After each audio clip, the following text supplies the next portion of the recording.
एक ठग की दास्तां पुस्तक को पूरा पढ़ने के बाद में ये वीडियो मैं बना रहा हूँ, जिसमें अमीर अली नाम का एक ठग है, जिसने मुरैना में पहले रहता था। फिर वहाँ के लोगों को शक हो गया तो वो वहाँ से पलायन करके जालौन चला गया। जालौन के राजा ने उसको ठग जानते हुए भी संरक्षण दिया, उससे पैसे लिए। फिर उसके बाद में वो अपने कई अभियानों पर गया।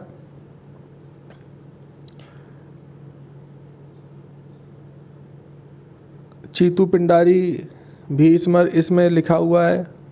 पिंडारी बहुत ज़्यादा क्रूर होते थे, आक्रांता होते थे। वो लूट मार तो करते ही थे, और वो किस तरह से लूट करते थे, वो 10,000 की फ़ौज इकट्ठा करते थे, और 10,000 की फ़ौज इकट्ठा करने के बाद में वो एक तरह से मराठों के आसपास से, महाराष्ट्र के इलाके के आसपास से चलते थे और यहाँ से लूट मार करना शुरू करते थे। हैदराबाद और नीचे पुणे के आसपास तक जाते थे पिंडारी।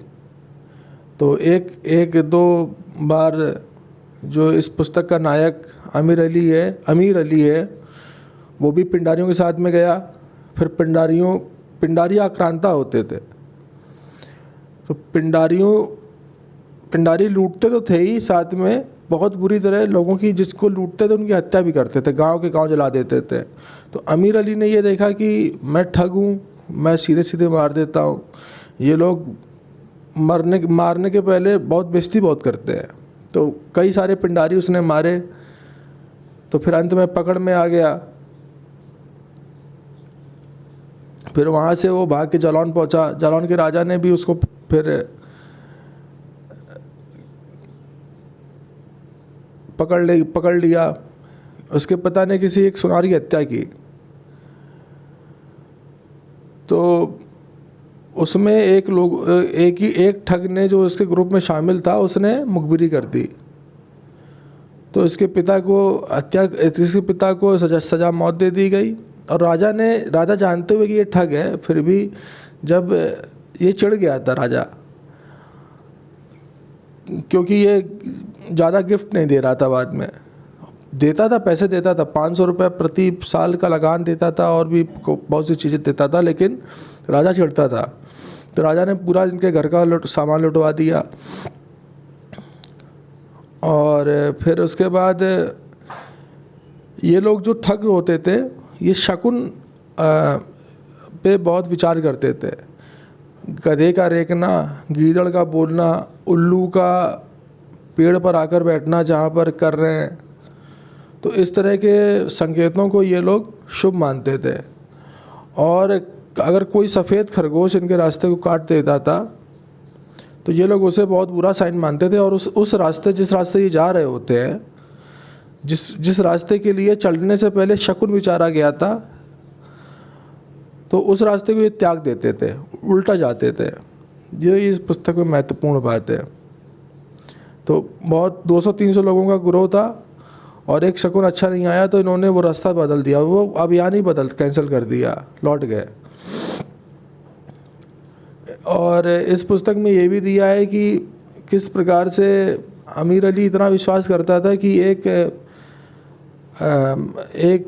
एक बार लूटने से पहले इधर नागपुर के इलाके में था, और लूटने से पहले एक सियार खरगोश का पीछा कर रहा था, रास्ता काट गया था खरगोश। फिर भी इसने किस प्रकार से हत्या की, उन लोगों की ठगी की। और जब ये वापस गया, तब राजा ने पकड़ लिया। तो राजा ने पकड़ा, फिर उसके बाद उसका सब कुछ चला गया। इसकी बीवी अजीमा थी, वो मर गई। इसकी बेटी को एक मुल्ला ने अपने घर में शरण दी, छोटी बेटी थी, उसकी शादी हो रही थी उसी दिन, और उसी दिन राजा ने बुला लिया था। पिता की हत्या कर दी गई। तो और फिर उसके बाद लखनऊ भी गया, लखनऊ में भी पकड़ लिया गया। ऐसा ही काम कर रहा था, हत्या कर रहा था ठगी करने के बाद। जालौन के राजा ने यहाँ पर 1 रुपये का सिक्का या 1 आने का सिक्का यहाँ पर माथे पर गरम करके दाग दिया था ताकि दूर से लोग पहचान जाए कि ये ठग है। तो यहाँ पर वो बांधे रहता था पगड़ी। और ठगों के अंदर कोई कोड नहीं था, कोई मानवता नहीं थी। ठग जो होते थे, जब जालौन से अमीर अली छूटा तो वो उसके पास 2 रुपये थे। उसने 1 रुपये का खाना पीना खा लिया, 1 रुपये बचे। तो वो थक हार के एक दिन से भूखा हुआ एक पेड़ के नीचे सो रहा था।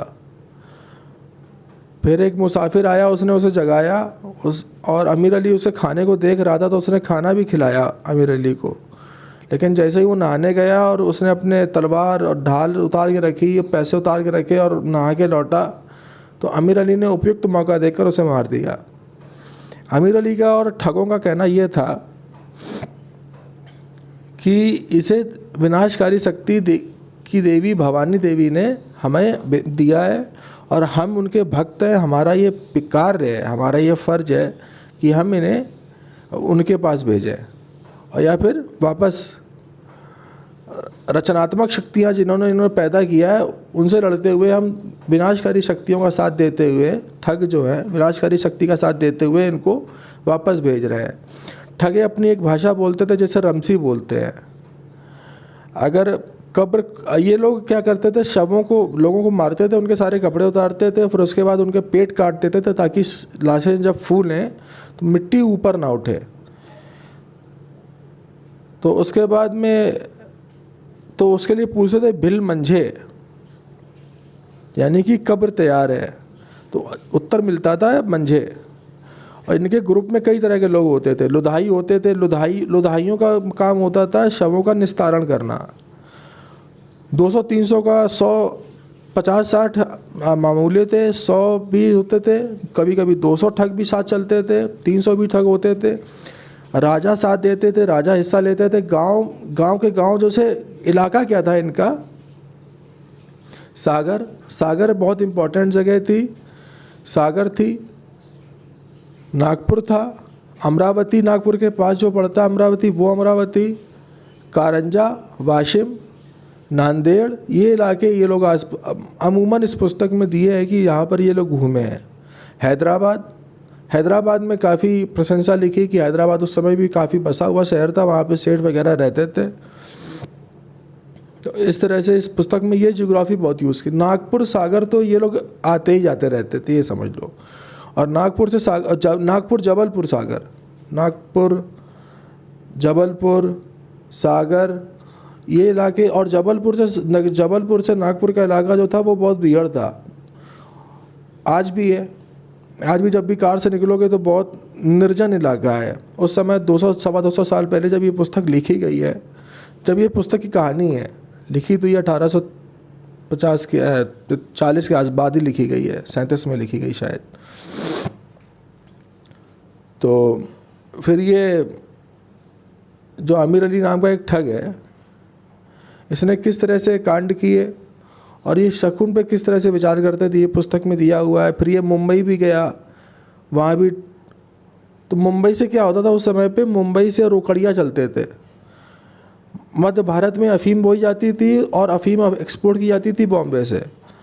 तो रोकड़ियाँ आते थे पैसे देने के लिए यहाँ पर किसानों को एडवांस में। तो ये लोग रास्ते में बुरहानपुर, खांडवा के आसपास उनको बहका लेते थे, उनके साथ में मुंबई से चल के आते थे। और फिर बुरहानपुर वगैरह में आके ऐसा दिखाते थे कि, या फिर मुंबई से वो लोग आ गए, इन्होंने चिन्हित कर लिया बुरहानपुर में, सराय में रुके, वहाँ पर अपने ऊपर पहले धूल मिट्टी डाल ली ताकि दिखे कि अब बहुत दूर से आ रहे हैं। और फिर उसके बाद इनके साथ में चलते हुए इंदौर वगैरह जाते थे। और फिर वहाँ इंदौर पहुँचने से 1-2 पड़ाव पहले ही इनकी हत्या कर देते थे। और इस पुस्तक में ये भी दिया है कि डकैत भी ठग को लूटते थे। ठग आपस में नहीं लूटते थे, ठगों की आपस में एक भाषा होती थी। ठग एक दूसरे ठग को पहचानने के लिए एक बोलता था, खान साहब सलाम, तो उत्तर आता था अस्सलाम वालेकुम। अगर ये बोल दिया तो ठग है, क्योंकि ये उनकी आपस की एक तरह से कोड था कि अब मिलोगे अगर ठग पहचानना है तो। और ठग कई जगह इनको मिल जाते थे। तो इस तरह से अमीर अली पहले जालौन में गिरफ्तार हुआ, फिर अंतिम समय में वो लखनऊ में भी गिरफ़्तार हुआ, कई समय तक रहा। फिर वहाँ के लखनऊ के नवाब बदले, नए नए नवाब आए तो उन्होंने पुराने लोगों को छोड़ दिया। फिर ये ठगी करने लगा लखनऊ के बाद भी, वहाँ से छूटने के बाद भी। तो ये सागर आया, सागर में फिर पकड़ा गया। फिर ये इसके गुरों के 2 लोगों ने मुखबिरी कर दी। फिर अमीर अली को जब उसके पिता मर रहे थे जालौन में, तब उसने कहा था कि मैं तुम्हारा पिता नहीं हूँ, लेकिन मैंने तुम्हें पिता की तरह पाला है। तो अमीर अली ने जब लखनऊ में गिरफ़्तार था, तब उसके साथ में जो कैदी था वो उसके पापा के साथ, इस्माइल के साथ में, इनके पिता का नाम इस्माइल इसमें दिया है, जिसने इसे पुत्र की तरह पाला है। तो इससे पूछा कि इस्माइल मेरे पिता थे कि नहीं थे। तो उसने बताया कि इस्माइल ने तुम्हारे पिता जो पठान थे उनकी हत्या की थी, तुम्हारी माता की हत्या गणेशा ने की थी, और तुमको गणेशा मारने वाला था, तुम्हारे गले में रुमाल डाल चुका था, लेकिन तुम्हें बचा लिया गया। तुम्हारे पिता ने, इस्माइल ने तुम्हें बचा लिया, फिर तुम्हें पुत्र की तरह पाला। तो फिर वो सागर आया और उसने, जब वो पकड़ा गया, और कर्नल सलीमान का नाम साफ साफ नहीं दिया है पुस्तक में, लेकिन कर्नल सलीमान ने उसे पकड़ा। तो कर्नल सलीमान ने फिर उससे मुखबिरी कराई अमीर अली से। अमीर अली ने गणेशा को पकड़ाया, जिसने इसकी माँ की हत्या की थी। गणेशा पूरी ज़िंदगी से चिढ़ता रहा इस बात पर कि तुमको इस्माइल ने बचाया और फिर तुमने हमारे बीच में दरार। गणेशा और इस्माइल, जो कि अमीर अली के पिता थे, उनके बीच में कभी नहीं बनी। फिर गणेशा को पकड़ लिया गया, और जितने भी थे उसमें सबको फांसी दे दी गई, और इसको जेल भेज दिया गया था अमीर अली को। इस तरह से ये पुस्तक ख़त्म होती है। 200 साल पुरानी जियोग्राफी बहुत अच्छी दी है। किस तरह की भाषा का प्रयोग होता था, लोग किस तरह से गायब हो जाते थे। ये बात तब खुली है जब अंग्रेज़ों के राज्य में कई सारे जिले आते चले गए, राजा आते चले गए। जालौन आ गया, मराठा आ गया, हर जगह जब अंग्रेज़ हो गए, और अंग्रेज़ जब चलते थे तो वो बीच में गायब हो जाते थे। तब ये बात खुली कि बीच में ठग इनको ख़त्म करना है। तो ये पुस्तक 250 साल पुरानी है, और इसको अवश्य पढ़ना चाहिए। सूडो रियलिस्टिक किताब है ये, कुछ आभासी है, कुछ बढ़ा चढ़ा के भी लिखा है, कुछ ठगी है, कुछ रियलिटी भी है। तो रियलिटी को हमें ढूंढना है इस किताब में, और इस किताब को अवश्य पढ़ना चाहिए। वीडियो देखने के लिए धन्यवाद।